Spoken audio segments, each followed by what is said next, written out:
Ini topi baja teman-teman. Topi baja ini digunakan sebagai pelindung kepala pada perang kemerdekaan teman-teman. Oh, ini dia perakitannya.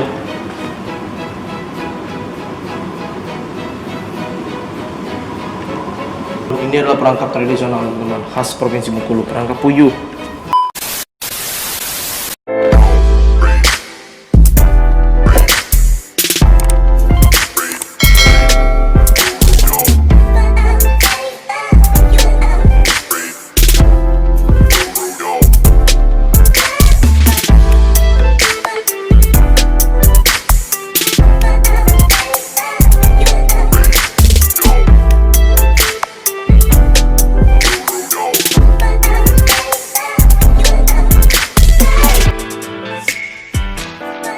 Halo teman-teman, selamat datang di Mori TV. Saya Ray Putra. Jadi teman-teman, pada hari ini kita berada di Museum Negeri Kota Bengkulu. Nah, sekarang kita mau masuk dulu. Ini sepi karena mungkin lagi masanya normal teman-teman ya. Kayaknya pengunjungnya cuma hanya ada kita. Bih, kita masuk yuk.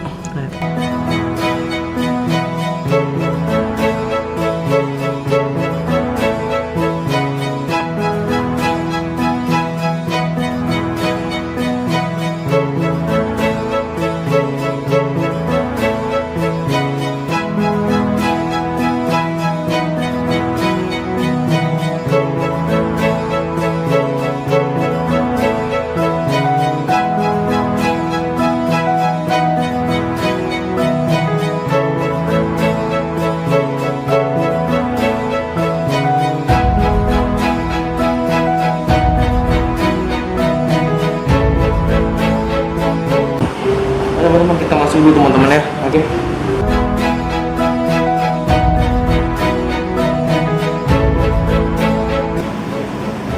Jadi teman-teman, kita sudah masuk sekarang.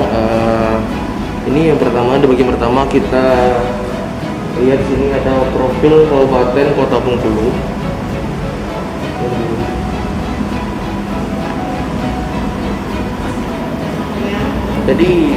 Jadi di Provinsi Bengkulu itu ada 9 kabupaten dan 1 kota Bengkulu, teman-teman. Bengkulu Utara, Kabupaten Moko, Kabupaten Jogja, Kabupaten Jogja, Kabupaten Palian, Lombok, Kabupaten Sumur, Kabupaten Selatan, Kabupaten Kaur, dan Kota Bengkulu, teman-teman.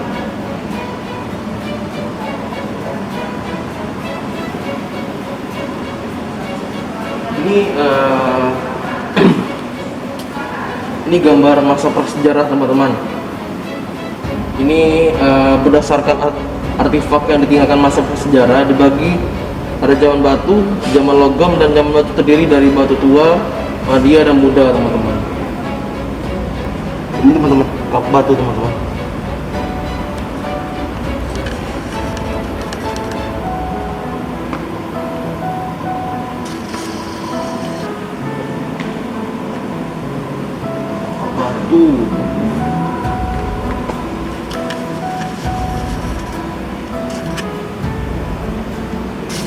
Jadi teman-teman, kapak batu itu berasal dari masa Neolitikum.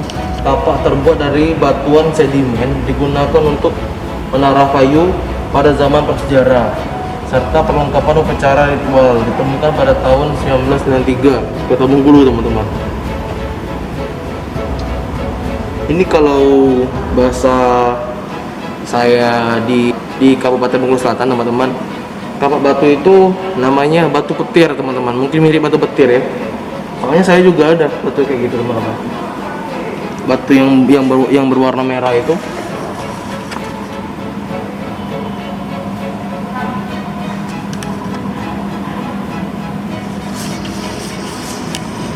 Ini menhir, apa sih? Menhir. Patung menhir berbentuk manusia terbuat dari pahatan batuan sedimen, teman-teman. Jadi patung ini digunakan sebagai sarana pemujaan roh nenek moyang bagi masyarakat prasejarah di Kota Bengkulu, teman-teman. Ditemukan di Desa Jagobayo, Lais, Kabupaten Bengkulu Utara pada tahun 1994, teman-teman. Jadi teman-teman, inilah gambar apa sih? Manusia zaman dulu teman-teman ya. Gambar manusia zaman dulu.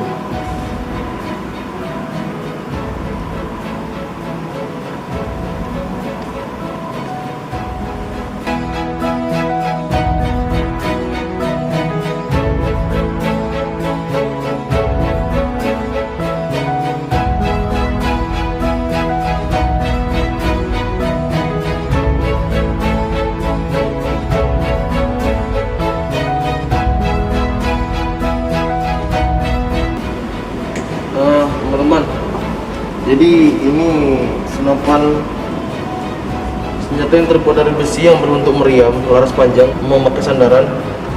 Jadi ini digunakan pada saat perang ketika masih pendudukan Belanda di Bengkulu, teman-teman. Ini pistolnya, teman-teman, pistol pansa zaman ini, teman-teman ya. Senjata yang digunakan masyarakat Kota Bengkulu, teman-teman, ketika melawan penjajah.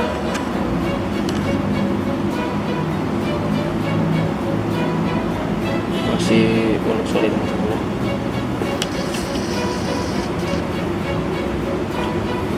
Jadi ini topi baja, teman-teman. Topi baja ini digunakan sebagai pelindung kepala pada perang kemerdekaan, teman-teman. Ini ranjau, jadi ini sudah replika mungkin, tapi kurang lebih bentuknya seperti ini, teman-teman.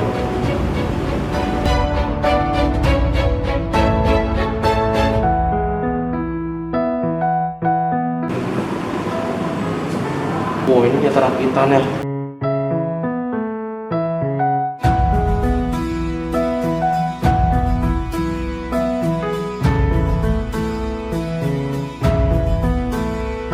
Nah, jadi teman-teman, pistol yang dibuat dari potongan pipa sementara meriam ini dibuat dari potongan tiang telepon dengan amunisi dari misiu dan bahan lain yang mudah didapat, teman-teman.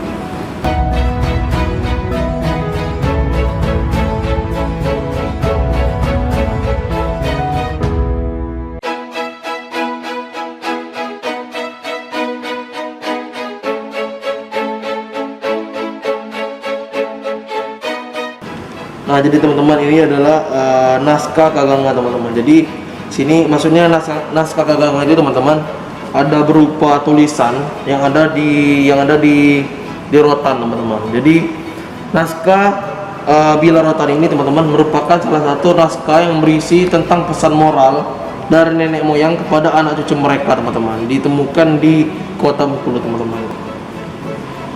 Nah, jadi tulisannya itu ada di sini, teman-teman ya. Kalau kalian bisa ngeliat itu ada kayak ukiran itu, teman-teman.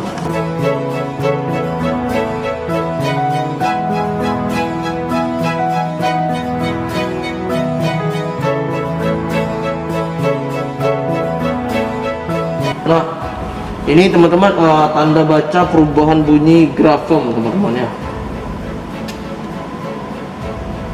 Oh, ini teman-teman kalau mau bisa. Jadi naskah Kaganga. Jadi teman-teman, naskah Kaganga adalah naskah kuno Bengkulu yang ditulis dengan aksara Kaganga, merupakan turunan aksara Palawa yang berkembang sejak abad ke-12 dan 13 Masehi, teman-teman. Media tulis adalah bambu, bila bambu, rotan, kulit kayu, tanduk, batu, dan juga kertas, teman-teman. Isi naskah Kaganga ialah hukum adat, pengobatan, doa, mantra, kisah atau kejadian, tembo atau silsilah, rejung, dan perambak, bujang gadis, serta cerita rakyat, teman-teman. Bahasa yang dipakai adalah bahasa Rejang, Serawai, Melayu, dan bahasa Pasma. Aksara Kaganga berbentuk garis dan siku, terdiri dari 28 garafum seperti berikut, teman-teman ya. Jadi yang nomor 1 itu grafumnya kayak apa sih? Kayak F itu, jadi bunyinya K. Yang kayak itu bunyinya G, dan seterusnya, teman-teman ya. Itu bentuk grafumnya, sampingnya itu bunyinya, teman-teman ya. Ini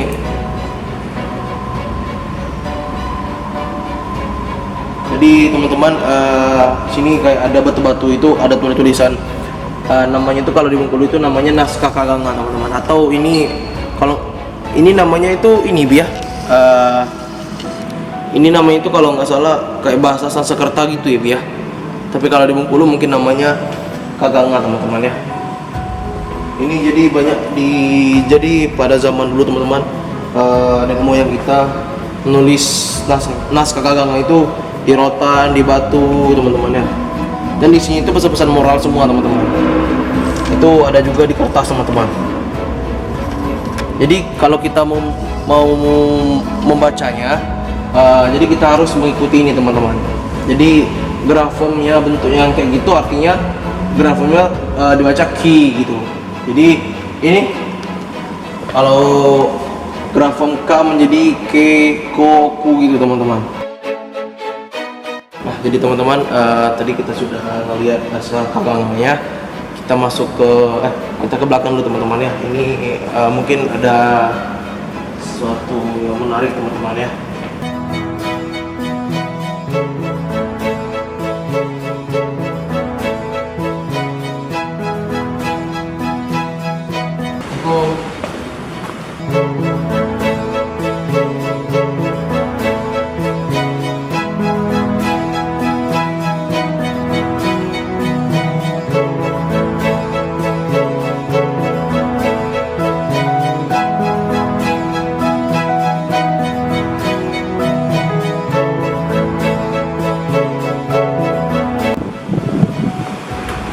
Jadi teman-teman kita ke bawah lagi teman-teman ya.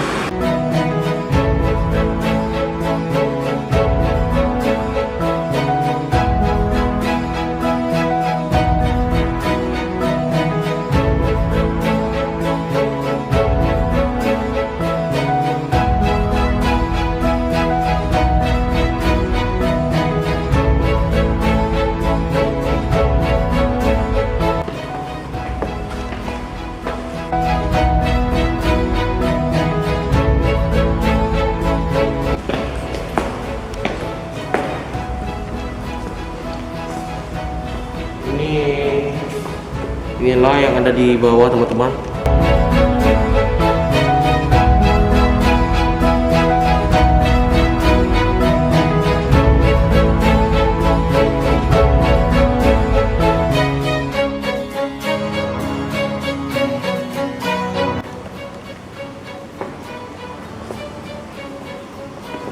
Ini apa sih?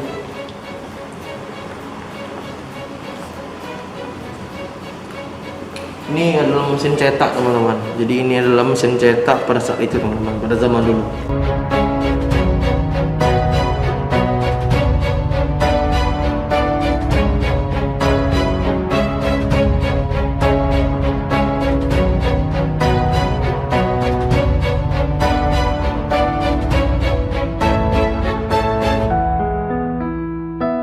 Tanda pembayaran yang sah teman-teman.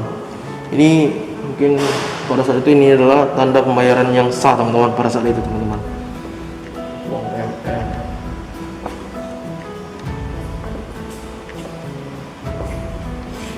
Ini teman-teman uang Republik Indonesia zaman itu teman-teman.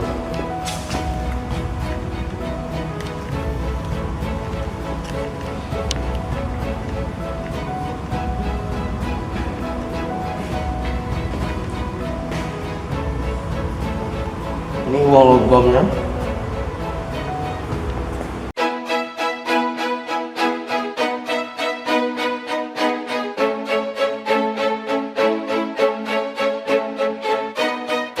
Nah ini adalah alat musik atau kesenian tradisional teman-teman ya, alat musik pada saat itu teman-teman. Ini adalah gendang panjang, kulintang tapi kulintang sudah tidak teman-teman. Ini kulintang kayu. Ini adalah rebana teman-teman ya, rebana.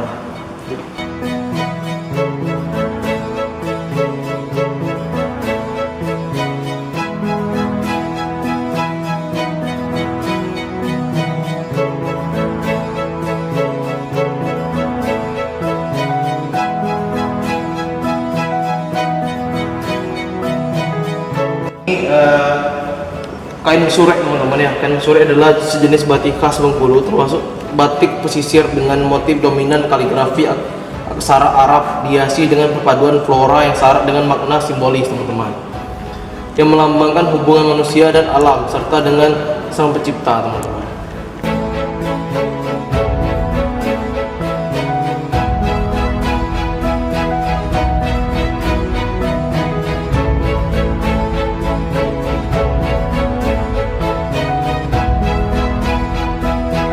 Nah, ini adalah alat tenun tradisional teman-teman, yang ada di Provinsi Bengkulu pada saat itu teman-teman. Alat tenun tradisional.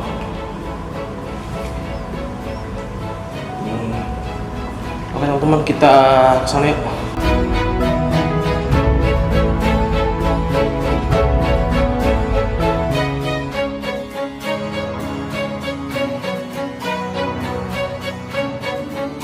Nah teman-teman, ini adalah bilik pengantin atau kamar pengantin teman-teman ya.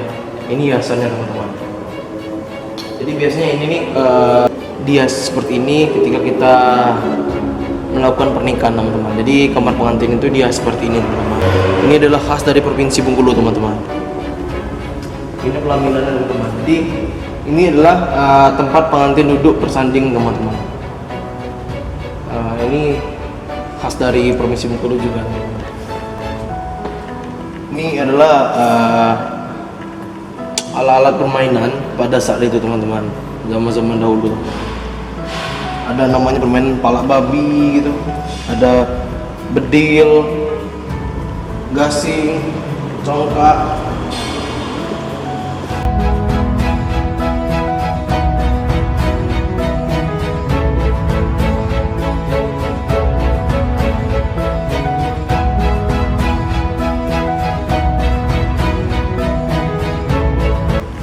Ini adalah peralatan nelayan teman-teman.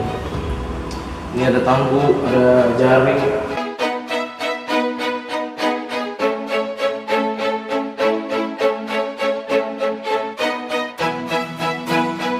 Ini adalah teman-teman, perangkap puyuh teman-teman. Ini adalah perangkap tradisional teman-teman, khas Provinsi Bengkulu, perangkap puyuh. Jadi masyarakat Provinsi Bengkulu teman-teman masih pada saat itu masih sering melakukan ranjau atau jebakan, perangkap lah namanya, untuk menangkap puyuh teman-teman, burung puyuh. Ini tombak ini mungkin ketika orang pada saat itu ketika lagi berburu teman-teman.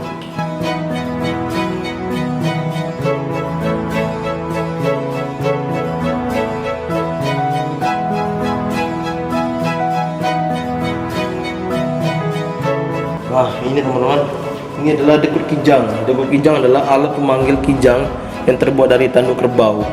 Pada bagian ujung tanduk dipotong sehingga berbentuk setengah kerucut teman-teman. Jika ditiup maka suara yang dikeluarkannya sama seperti suara kijang. Oh, menarik sekali teman-teman ya, mirip suara kijang. Ini teman-teman, ini adalah pemacik rabuk.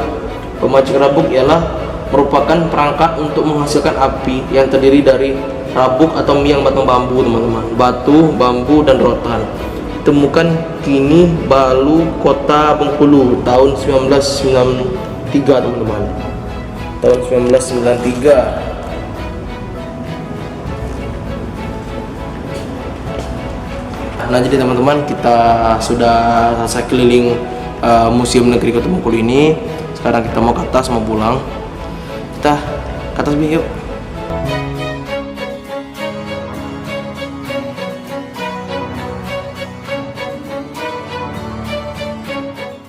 Jadi teman-teman, kita tadi sudah mengelilingi Museum Negeri Kota Bengkulu.